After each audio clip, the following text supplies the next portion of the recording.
بسم اللہ الرحمن الرحیم۔ السلام علیکم ناظرین، آپ دیکھ رہے ہیں پروگرام بلال حیدر چٹھا کے ساتھ۔ ناظرین آج عام ایشوز پہ بات کریں۔ صدر پاکستان ڈاکٹر عارف الوی صاحب اور الیکشن عام انتخابات کا معاملہ ہے۔ الیکشن کمیشن آف پاکستان نے عام انتخابات کی تاریخ دینی ہے جو اب تک نہیں دے سکا، بلکہ یہی کہہ رہا ہے کہ ہم حلقہ بندیوں کے معاملہ حل کرنے کے بعد ہی کوئی تاریخ کا اعلان کریں گے۔ کیا معاملہ حل کرے گا الیکشن کمیشن آف پاکستان؟ حلقہ بندیوں کی تاریخ کا، جبکہ آج صدر پاکستان نے عام انتخابات کے لیے 6 نومبر کی تاریخ تجویز کر دی ہے۔ انہوں نے تاریخ کا اعلان نہیں کیا، تجویز دی، ایڈوائز کیا ہے صدر پاکستان نے، چونکہ ایڈوائز ہی کرتا ہے پریزیڈنٹ، اور ایڈوائز کے بعد ایکچولی تو اس ایڈوائز پر عمل درآمد ہونا چاہیے ہے، تمام اداروں کو چاہیے کہ عمل درآمد کریں۔ اور صدر صاحب نے بڑا دلائل کے ساتھ انہوں نے بات کی۔ انہوں نے کہا کہ جب میں نے اسمبلی تحلیل کی تھی، یعنی اسمبلی تحلیل کرتے وقت صدر صاحب ضروری تھے اور صدر صاحب نے جو ہے اس کو اسمبلی کو تحلیل کیا تھا، لیکن آج الیکشن کمیشن کی تاریخ، صدر صاحب الیکشن کی تاریخ جو ہے عام انتخابات کی تاریخ نہیں دے سکتے، الیکشن کمیشن کو اس پر اعتراض ہو رہا ہے۔ یہی بات آج ہم نے دیکھا کہ اگر ہم بات کریں سیاسی جماعتوں کی تو بلاول بھٹو صاحب بڑے کچھ ناراض نظر آ رہے ہیں شاید مسلم لیگ نون سے، اور اس ٹائم پہ باتیں کر رہے ہیں مختلف جماعتوں کی، غریب کی، اور تو ہمیشہ سے پیپلز پارٹی بات کرتی آ رہی ہے کہ مزدور کا ساتھ دے گا، پیپلز پارٹی کے ساتھ دیں گے، پتہ نہیں کب دیں گے ساتھ۔ 15 سال سے سندھ میں حکومت کر لی، اور سندھ کے اندر حالات جو ہیں آج سب جانتے ہیں کہ سندھ میں کیا حالات ہیں۔ لوٹ مار کا بازار سرگرم رہا وہاں پر پورے سندھ کے اندر۔ اب جب کریک ڈاؤن ہو رہا ہے تو اب بہت سی باتیں یاد آ رہی ہیں، اور جب حکومت میں ہوتے ہیں تب انہیں سیلاب زدگان کے پیسے کھانے یاد ہوتے ہیں، سیلاب زدگان کے لیے فنڈ لینا اور کھانا یاد ہوتا ہے، لیکن حکومت سے نکلنے کے بعد انہیں غریب یاد آ جاتا ہے۔ یہ بھی المیہ ہے ہمارے ملک میں سیاست دانوں کا۔ بہرحال بلاول بھٹو صاحب نے جو آج بات کی، انہوں نے کہا ہے کہ ایک جماعت کو پتہ ہے، اس ملک میں کسی کو نہیں پتا الیکشن کب ہونے ہیں، لیکن ایک جماعت کو پتہ ہے کہ الیکشن کب ہونے ہیں، جو بار بار اس کی تاریخ کا اعلان کر رہے ہیں، رانا ثناء اللہ صاحب، یعنی مسلم لیگ نون۔ اشارہ تھا بلاول صاحب کا مسلم لیگ نون کی جانب۔ رانا ثناء اللہ صاحب نے کہا ہے کہ الیکشنز فروری میں ہوں گے۔ اب فروری کی تاریخ رانا ثناء اللہ صاحب کیوں دے رہے ہیں، جبکہ الیکشن کی تاریخ کا تو الیکشن کمیشن کو بھی نہیں پتا، کسی کو بھی نہیں پتا، لیکن آج صدر مملکت نے تجویز کر دی 6 نومبر کی تاریخ، اور کہا ہے کہ ایک آرٹیکل کا ریفرنس دیتے ہوئے انہوں نے کہا ہے کہ 6 نومبر کی تاریخ کا مطلب ہے 89 دن پورے ہو جائیں گے اسمبلیوں کی تحلیل کو، اور اس کے بعد عام انتخابات ہونے چاہیے ہیں۔ کیا عام انتخابات ہو پائیں گے صدر صاحب کی ایڈوائس کے مطابق؟ چونکہ بظاہر نظر ہی آ رہا ہے کہ اس کو ریفیوز کر دیا ہے الیکشن کمیشن نے، اور انہوں نے یہ کہا ہے کہ عام انتخابات کا معاملہ، چاروں صوبوں کی بات کی جائے تو اس ٹائم پہ جو چاروں صوبوں میں نگران سیٹ اپ ہے اس نے بھی اس ایڈوائس کو ریفیوز کر دیا ہے کہ یہ الیکشن کمیشن کا معاملہ ہے، اور ان کی ثوابدید ہے، وہ جب چاہیں الیکشنز کرائیں، جب چاہیں الیکشنز نہ کرائیں۔ کیا ہو رہا ہے ہمارے ملک میں، اس سب پہ گفتگو کریں گے۔ ہمارے ساتھ اسٹوڈیو میں موجود ہیں ڈاکٹر احسن محمود صاحب۔ Thank you so much for joining اس ڈاکٹر صاحب۔ ڈاکٹر عارف الوی صاحب بڑے کنٹروورشل رہے اپنے اس پورے ٹینیور میں، چونکہ ظاہر ہے جس پارٹی کی طرف سے وہ صدر پاکستان بنے تھے پھر وہ پارٹی ہی نہ رہی، اور اس کے بعد حکومت بدل گئی۔ حکومت میں جو پوری اپوزیشن تھی وہ سب اکٹھے ہوئے، گلدستہ پاکستان پر براجمان ہوا، اور اس ملک کی اکانومی کا بیڑا غرق کر دیا۔ عوام کو سہانے خواب دکھائے، عوام کو بڑے لالچ دیے کہ ہم بڑے تجربہ کار لوگ ہیں، ہم آئیں گے تو آپ کے لیے یہ آسانیاں کریں گے، لیکن جب آئے اقتدار میں عوام کا بیڑا غرق کر دیا۔ جو بیچارہ غریب 2 وقت کی روٹی کھا رہا تھا، اس سے 2 وقت کی روٹی بھی چھین لی، اس کو بجلی کے بل دینے پہ لگا دیا، اس کو مفت آٹے کی لائنوں پہ لگا دیا اور ذلیل کرنا شروع کر دیا۔ مجھے یاد ہے یہ آٹے کی بوری 652 روپے کی تھی، اس 652 کے بیگ کو 1152 روپے کر دیا، اور ساتھ ہی مفت آٹے کی اسکیم کا لانچ بھی کر دیا کہ ہم عوام کو فری آٹا دیں گے۔ اس کے بعد جو ہوا آٹے پہ، کس طرح سے لوگ مرے، کس طرح سے بے حسی کی انتہا دیکھی گئی سیاستدانوں کی کہ اس آٹے کی قیمت کو 652 پہ ہی کنٹرول کر لیتے، نہ بڑھاتے، لوگ عزت سے پیسے دے کے آٹا لیتے رہتے، لیکن مفت آٹے کے چکر میں اب سکینڈل سامنے آ رہے ہیں۔ پھر شاہد خاقان عباسی صاحب نے بھی بتایا کہ 25% سے زائد پیسے یعنی اربوں روپیہ کھایا گیا اس مفت آٹا اسکیم کے اندر۔ یہ المیہ ہے ہمارے ملک کا، اور صدر پاکستان کی تو بات ہی کوئی نہیں سن رہا۔ یہاں پہ تو ایسے لگتا ہے صدر صاحب پتہ نہیں کیا کرنے بیٹھے ہیں ملک کے اندر، کہ انتخابات کی تاریخ کا اعلان کر دیا تو لوگوں نے کرٹیسائز کرنا شروع کر دیا، اور یہ کہنا شروع کر دیا ہے کہ صدر صاحب آپ کون ہوتے ہیں تاریخ دینے والے۔ یہ کیا ہو رہا ہے اس ملک میں سر؟ دیکھیں سر، جو بھی کوئی محکمہ، جو بھی کوئی ادارہ، چاہے وہ خود مختار ہے یا نیم خود مختار ہے، وہ کسی نہ کسی آئین کے تحت کام کر رہا ہے، اور صدر مملکت اسلامی جمہوریہ پاکستان وہ صرف نون لیگ، پی ٹی آئی یا پیپلز پارٹی کے صدر نہیں ہیں، پورے پاکستان کے صدر ہیں، تمام جماعت صدر ہیں۔ ٹھیک، اور یہ جو اس وقت ان کے اس تجویز دینے کے بعد انتخابات کی جو ایک شور و غوغا اٹھ گیا، میں بڑا ہی حیران ہو رہا ہوں جی چٹا صاحب کہ کیا صدر مملکت جو ہے اس کے اخلاقی دائرہ کار میں بھی یہ نہیں ہے کہ وہ قانون پر عمل درآمد کے لیے کہہ دے؟ قانون کیا ہے اس ملک کا؟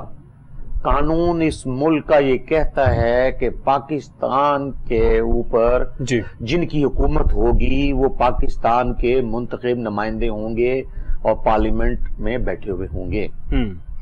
تو اگر انہوں نے تجویز یہ دے دی ہے کیئر ٹیکر گورنمنٹ کے اگینسٹ کہہ لیں آپ جی کہ انتخابات کروا کر عوام کی مرضی کی حکومت لے کر آئی جائے، جی تو اس میں بتائیں کہ کیا خرابی ہو گئی ہے اس میں؟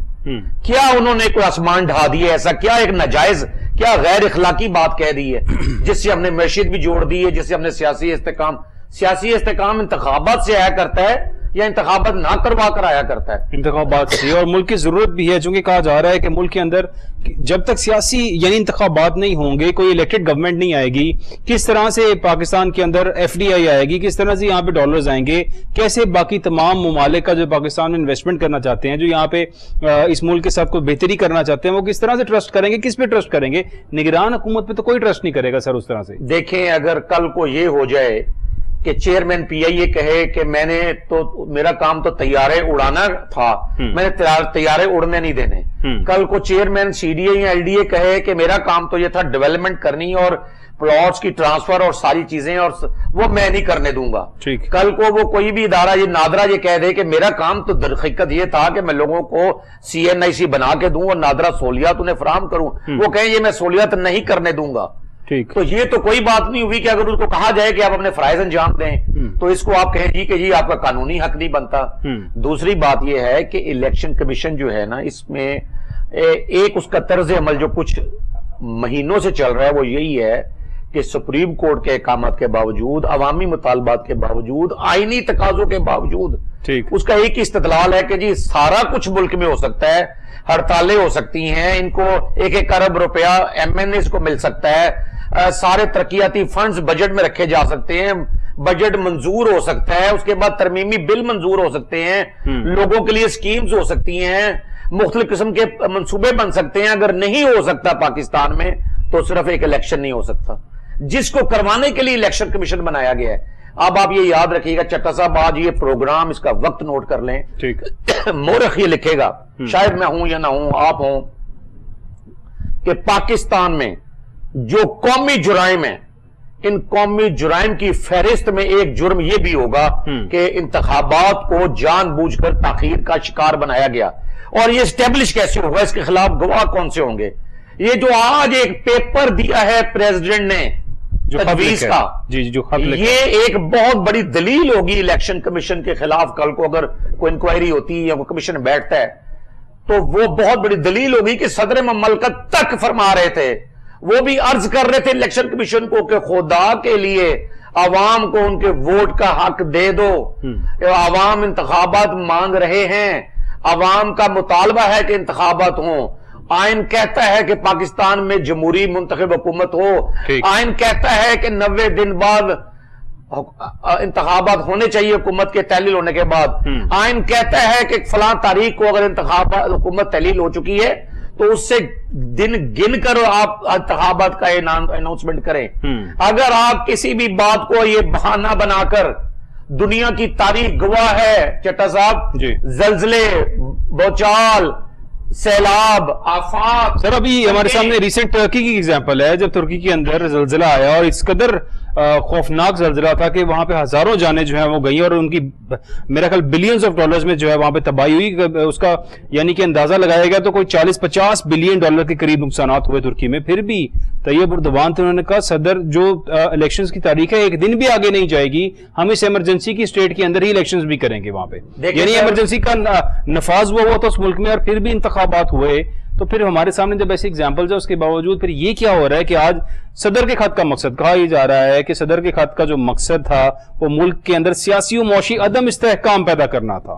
سر یہ کیا منطق ہے کہ اگر آپ انتخابات، عام انتخابات کی بات کریں جو ایک پوری قوم کا رائٹ ہے، پوری عوام کا رائٹ ہے، ہر شخص کا رائٹ ہے کہ وہ ووٹ دے اور اپنی پسند کے نمائندے کو لے کر آئے، یہاں پہ الیکشن سے بھاگا جا رہا ہے، کیوں بھاگا جا رہا ہے کہ شاید یہ ابھی جو گلگت بلتستان کے اندر ریزلٹ آ رہا ہے اس ریزلٹ سے خوفزدہ ہو رہے ہیں اور الیکشن نہیں کروانا چاہ رہے ہیں؟ چٹا صاحب ہونا تو یہ چاہیے کہ سارا ملک آگے بھاگ رہا ہو، ساری اتھارٹیز سمیت صدر مملکت آگے بھاگ رہی ہو کہ انتخابات نہیں کروانے، اور الیکشن کمیشن دباؤ ڈال رہا ہو کہ ہم نے انتخابات کروانے ہیں۔ میری ڈیوٹی یہ ہے کہ میں بطور چیف الیکشن سر یہاں تو کوئی اپنی ڈیوٹی نہیں پوری کرتا، یہاں پہ تو جس کی جو ذمہ داری ہے اس نے وہ نہیں کرنا، باقی جو مرضی کام چلے یہ اگر آپ کا فیصلہ ہے کہ انہوں نے اپنی ذمہ داری پوری نہیں کی تو پھر اس کی تو سزا ہونی چاہیے نا۔ ذمہ داری پوری نہ کرنا کیا کہلاتا ہے؟ کرپشن، نااہلی، غفلت، تو اس کی کیا سزا ہے اگر اس کی ہوگی، جو کیا سزا ہوگی؟ دوسری بات یہ ہے کہ انہیں تو چاہیے کہ بطور chief election commissioner press conference کریں اور اجلاس بلائیں کہ مجھے رات کو نیند نہیں آ رہی، میرے اوپر اس عوام کے لیے 25 کروڑ لوگوں کے لیے منتخب حکومت لانے کا فریضہ ہے، انتخابات کروانے کا فرض مجھ پر عائد ہوا ہے، میں یہ فرض ادا نہیں کر پا رہا، مجھے اس میں فلاں فلاں رکاوٹیں ہیں، لوگوں کو لٹکایا جائے جو رکاوٹ پیدا کر رہے ہیں۔ وہ میں تو یہ حیران ہوں کہ اس کے بالکل الٹ ایک طرز عمل ہے کہ وہ کہتے ہیں کہ نہیں جی وہ کوئی نہ کوئی ایسی چیز نکال کے لائیں کہ جی الیکشن۔ بلاول بھٹو صاحب کا جو شکوہ ہے اور آج جس طرح سے انہوں نے گفتگو کی اور جو باتیں انہوں نے کی ہیں، ایسا محسوس ہوتا ہے جیسے ابھی بھی کنٹرول جو ہے الیکشن کمیشن کے اوپر، باقی تمام اداروں کے اوپر شاید اسی جماعت کا جو پہلے فیڈرل میں تھی، پاکستان مسلم لیگ نون۔ شہباز شریف صاحب خود تو چلے گئے، اور جس طرح سے کل کی پوسٹنگ کی بات کی جائے تو فواد حسن فواد صاحب واپس آئے، پرنسپل سیکرٹری رہے شہباز شریف صاحب کی، اور واپس آتے ہی ان کو فیڈرل منسٹر بنا دیا گیا اور ان کو ایک بڑی کی پوسٹ دی گئی۔ اور اس کے بعد آج جو الیکشن کمیشن جو باتیں کر رہا ہے، اور اس کے بعد جو نون لیگ کی جانب سے باتیں آ رہی ہیں کہ فروری سے پہلے انتخابات نہیں ہو سکتے ہیں، اور الیکشن کمیشن کی بھی ایکچولی اگر ٹائمنگز دیکھی جائیں کہ اگر 16 دسمبر کو حلقہ بندیوں کا معاملہ حل ہوگا تو اس کا مطلب ہے کہ پھر اس کے بعد فروری میں ہی الیکشنز ہوں گے، اس سے قبل کی کوئی تاریخ نہیں نظر آ رہی الیکشن کمیشن کی جانب سے۔ پھر محسوس تو ایسی ہو رہا ہے شاید کنٹرول ابھی بھی انہی کا ہے جو گئے تھے، اور یہ پابندی بھی عائد کر کے گئے تھے کہ میجر ٹرانسفر پوسٹنگز بھی نہیں کی جا سکتی ہیں اکھاڑ پچھاڑ میجر پوسٹنگز میں، کیونکہ انہوں نے بٹھایا ہے آہا چیمہ صاحب کو، فواد حسن فواد کو، اور باقی تمام لوگوں کو امپلانٹ کیا ہوا ہے۔ اگر ان کا اکھاڑ پچھاڑ نہیں ہوگا تو پھر کنٹرول تو سر ان کا رہے گا وہاں پہ۔ چٹا صاحب کنٹرول تو ٹھیک ہے اگر ہم یہ بات جو آپ فرما رہے ہیں ایزیوم بھی کر لیں جی، لیکن پھر بھی دیکھیں کہ پاکستان کے لیے اس وقت دو سوال بہت اوپر کے سامنے آ چکے ہیں جی۔ نمبر ایک تو یہ ہے کہ معیشت جو ہے نا قومی سطح پر وہ ہمارے لیے ایک بہت بڑا چیلنج بنا ہوا ہے سر۔ وہ آرمی چیف صاحب سپہ سالار صاحب نے بھی بزنس کمیونٹی سے جو باتیں کی ہیں اور جو 10 پوائنٹ ایجنڈا دیا ہے، وہ 10 پوائنٹ ایجنڈا کے اندر کریک ڈاؤن تھا، complete crack down of bureaucrats and politicians, وہ تمام لوگ جو کرپٹ عناصر ہیں اس ملک کے، ان سب کے خلاف کریک ڈاؤن ہونا تھا۔ لیکن اس کے بعد فواد حسن فواد صاحب، آہا چیمہ صاحب، یہ بہت سے اسکینڈلز میں انوالوڈ رہے ہیں، بہت سے کیسز میں انوالوڈ رہے ہیں۔ ابھی ریسنٹلی نیب ترمیم نہ ہوتی تو شاید بہت سے کیسز تھے ان کے جو وائنڈ اپ ہوئے ہیں، اور وہ شاید دوبارہ بھی ان پہ میرا خیال ہے ان فیوچر کبھی کوئی اور حکومت آئے گی تو کھل سکتے ہیں۔ پھر بھی ان کو اپوائنٹمنٹ دے دینا یہ برعکس نہیں ہوگا تھوڑا سا اس بات کے سر 10 پوائنٹ ایجنڈا کے؟ صاحب مجھے معاف کیجئے گا، آپ یہ دیکھیں کہ اگر اس ملاقات سے اکانومی ٹھیک ہونی سی تو 1.5 سال پہلے کیوں نہیں ملاقات کر لی؟ ملاقاتوں سے نہیں ہوتی اکانومیاں ٹھیک کسی ملک کی جناب، ٹھیک نہ ہی آپ معیشت کو کسی ملاقات سے مشروط کر سکتے۔ ملاقات سے چند دل خوش ہو گئے، میڈیا نے اس کو اچھال کر اوپر سرخیاں بنا دیا، اور کیا ہوا سر؟ لیکن مارکیٹ سر نہیں سر، آپ مارکیٹ ڈالر کی پرائس 340 کی اوپن مارکیٹ تھی 300 پہ صاحب، یہ دل کے بہلانے کو غالب یہ خیال اچھا ہے۔ آپ مجھے بتائیں، بچوں والی باتیں ہیں یہ، آپ مجھے بتائیں پکڑنے سے ڈالر صحیح ہمارے پاس زر مبادلہ ہوتا کیسے ہے جی؟ ڈالر کی ویلیو کیسے بنتی ہے جی؟ روپے کی فری فلوٹ ہے، زر مبادلہ ہوگا تو ڈالر کل 150 روپے پہ آ جائے گا، 100 روپے پہ آ جائے گا۔ کہاں ہے ڈالر؟ ہمارے پاس نہیں ہے، ملاقات سے ڈالر نہیں آئیں گے۔ لیکن وہ سارا بلیک صاحب یہ ایسا نہیں ہے، یہاں پہ مافیاز کے پاس ڈالر ڈمپ کیا ہوا ہے جو انہوں نے، اگر وہ نکلے گا تو کچھ فرق پڑے گا۔ صاحب مجھے بات سنیں، یہاں کوئی ایسا مافیا نہیں ہے جس کے سر یہ 340 سے 300 پہ کیسے آگے اوپن مارکیٹ؟ یہاں کوئی ایسا مافیا نہیں ہے جس کے پاس لوکل پاور ہو اور اس کو لوکل سپورٹ نہ ہو۔ یہ بات آپ پہلے سمجھ لیں میری ایک اچھی طرح۔ آپ بات کرتے ہیں جی ڈالر مافیا کی، آپ بات کرتے ہیں جی افغان ٹرانزٹ ٹریڈ کی، آپ بات کرتے ہیں جی سمگلنگ کی۔ مجھے بتائیں بارڈرز کس کے کنٹرول میں ہوتے ہیں؟ وہاں پاک فورسز بھی ہیں، کسٹمز بھی ہے، اور ملٹیپل ایجنسیز کام کر رہی ہیں، بھی ہے، اور آپ کی